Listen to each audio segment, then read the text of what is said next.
Bonsoir et merci de nous retrouver pour cette seconde partie d'émission consacrée à l'actualité de la semaine en Sarthe. Pour en débattre sur notre plateau, nous recevons deux journalistes, David Mal de France Bleu Maine et Bastien Lallier de RCF Le Mans. Bonsoir à tous les deux. Bonsoir. Alors vous avez retenu deux thèmes principaux pour ce débat. Le premier, la colère des agriculteurs, et puis les fonctionnaires qui étaient dans la rue hier. Alors concernant la crise agricole, difficile de passer à côté des agriculteurs aujourd'hui, au Mans notamment. Évidemment, si vous étiez sur les routes, d'ailleurs la semaine dernière c'était pareil, vous avez peut-être été bloqué par des tracteurs, des feux de pneus et autres. J'ai envie de vous poser cette première question. Est-ce que finalement c'est le monde agricole ou seulement les agriculteurs en exploitation conventionnelle qui craquent et qui manifestent leur colère aujourd'hui, David Mal ? C'est ceux-là qu'on entend. En tout cas, c'est les représentants des syndicats majoritaires que sont la FNSEA et les JA qui sont en ce moment mobilisés. On a l'impression qu'on redécouvre la crise agricole en ce moment, mais on a quand même vécu un été catastrophique pour l'agriculture. Depuis des mois et des mois, les agriculteurs nous disent que le prix du lait n'y est pas, le prix du porc non plus. On se rappelle de la crise également au marché, au cadran de Plérin. Et puis si on remonte un tout petit peu en avant, il faut se rappeler quand même de la catastrophe Doux, de la catastrophe industrielle chez GAD. En fait, on n'assiste pas là à une crise du modèle conventionnel bio. Non, ce qu'on assiste, c'est le modèle français de l'agriculture qui est en jeu. C'est très grave. On en est à se poser la question de l'approvisionnement de notre agriculture. Est-ce que demain on sera en mesure d'avoir assez de viande, assez de porc, assez de bœuf, assez d'œufs pour nourrir les Français? C'est de ça dont il est question. Donc c'est pas seulement le modèle conventionnel. Mais c'est dont il est question, c'est aussi de la pérennité du modèle, mais de la vie et de l'économie au sens très strict du terme. Aujourd'hui, les agriculteurs disent on ne se paye plus, on est déficitaire, on travaille à perte. Et ça fait des années quand même que ça dure. Oui, c'est la seule profession d'ailleurs qui travaille à perte comme ça. Mais si on les entend que maintenant aussi, c'est parce qu'il y a eu les attentats en novembre, mais sinon les manifestations elles auraient commencé bien plus tôt dans l'année. C'est toujours le même problème. C'est ce qu'ils vous disent. Oui, mais bien sûr. On essaie de trouver comme ça des sas où on peut nous entendre. Bah oui, et puis il y avait une certaine décence aussi de ne pas réattaquer tout de suite après les attentats, mais ils étaient prêts à le faire. Et puis c'est toujours la même problématique depuis septembre et depuis le dernier plan d'urgence annoncé par Stéphane Le Foll.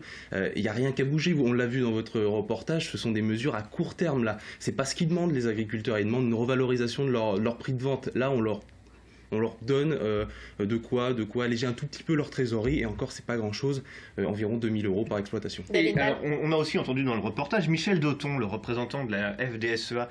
Moi j'entends dans ce qu'il dit un double discours. D'un côté il dit c'est très bien, ça fait plaisir, c'est bon pour la trésorerie, mais c'est pas vraiment ce qu'on demande. Mais pas du tout. C'est pas du tout ce dont ont besoin les agriculteurs en ce moment. Ils ont besoin de quoi, les agriculteurs français dans leur ensemble? D'une vision européenne de l'agriculture. Qu'est-ce qu'on veut faire de notre modèle agricole? C'est ce qui manque à ce gouvernement et aux gouvernements successifs. En tout cas, la politique française a du mal à faire avec l'Europe, puisque l'agriculture est européenne. Mais complètement, mais pas seulement ce gouvernement, ce gouvernement Le Foll. Il y a eu Bruno Le Maire avant, il y a eu d'autres ministres de l'agriculture. Il y a une sorte d'incompétence politique à mesurer le malaise du modèle agricole français. Il y a des formules qui marchent très bien. Je pense au comté. Les producteurs de lait dans l'appellation comté sont très bien rémunérés. Les producteurs de lait en bio se rémunèrent bien. Il y a des choses qui fonctionnent. Il y a les poulets de Louet, par exemple, qui fonctionnent également. Qui est une très belle réussite industrielle. Mais il y a des choses qui vont moins bien. Et on peut aussi entendre ce que disent certains agriculteurs. C'est pourquoi certains industriels font et défont la politique agricole française. Et on pense à Bigard. Bigard Socopa est celui aujourd'hui qui fait le prix sur un certain type de produits qu'on achète en supermarché. Est-ce qu'il n'y a pas une schizophrénie? Il parlait justement, David Mal, de schizophrénie chez les agriculteurs également. Aujourd'hui, on les a vus déverser devant le magasin Carrefour, pour pas le citer, mais avant c'était Leclerc, et c'est à chaque fois devant les grandes surfaces qui déversent justement leurs produits. Ils sont en lutte permanente pour les prix avec les grandes surfaces, et malgré tout, il y a quand même des accords qui sont signés au fil des mois. Ce qui est étrange, c'est qu'effectivement, hier, ils la FDSEA tenait son congrès annuel, et lors de ce congrès, il y avait plusieurs représentants des grandes surfaces et de la grande distribution qui étaient présents.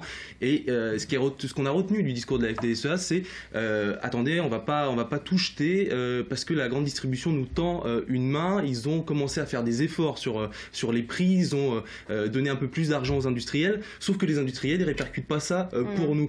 Et donc clairement, ce sont les industriels qui sont pointés du doigt, et pourtant aujourd'hui encore, on voit que c'est Carrefour qui jette des œufs. Mais rien d'étonnant là-dedans, c'est le discours habituel du syndicalisme majoritaire depuis des années. C'est d'un côté, il faut un peu taper sur la grande distribution et sur les agro-industriels, et puis d'un autre côté, on est très content de travailler avec eux. Le problème, c'est le double discours permanent de cette cogestion agricole à la française, où la FNSEA co-gère le ministère de l'Agriculture avec l'État. C'est ça, c'est un syndicat tout puissant, c'est un incontournable, et finalement ils sont quasiment les seuls interlocuteurs du gouvernement. C'est aussi une vraie question à se poser. Ils sont aussi les plus représentatifs du monde agricole, il faut aussi reconnaître ça. Mais on ne peut pas entendre, en tout cas en tant qu'observateur de la vie agricole, des syndicats qui disent on a trop de normes, l'Europe c'est pas possible, on nous empêche de travailler librement, nous on est des entrepreneurs, et dans le même temps réclamer à ce que la France ait une voix plus forte en Europe pour imposer une vision française de l'agriculture face aux Allemands, aux Polonais, aux nouveaux entrants des pays de l'Est. On clôt ce premier sujet, mais on y reviendra sûrement, puisque... Oui, parce qu'il y a un autre sujet social, en fait, qui est pas lié, mais malgré tout, ce sont les hasards de l'actualité. Il y avait une autre manifestation ce mardi, cette semaine.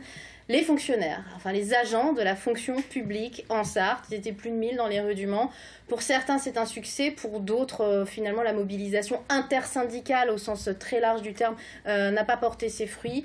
Qu'est-ce que vous en pensez? C'était un succès finalement ou pas? La question fait débat au sein même des syndicats. C'était un succès, oui, moyen. Quand on voit les personnes mobilisées, en tout cas au Mans, on a vu pas mal de personnes qui se sont données rendez-vous, qui ont réussi à bloquer, à faire un peu de bruit, mais ça va pas changer grand-chose. Marie-Lise Lebranchu l'a encore dit il n'y a pas très longtemps, la ministre de la fonction publique. Effectivement, il va y avoir des renégociations sur la valeur du point d'indice qui bloquent les salaires depuis 2010, mais ce sera pas énorme. Et pour cause, c'est que ça marche pour l'instant. Le gouvernement est satisfait, ça fait 7 milliards d'euros d'économies depuis 2010, tous ces efforts justement.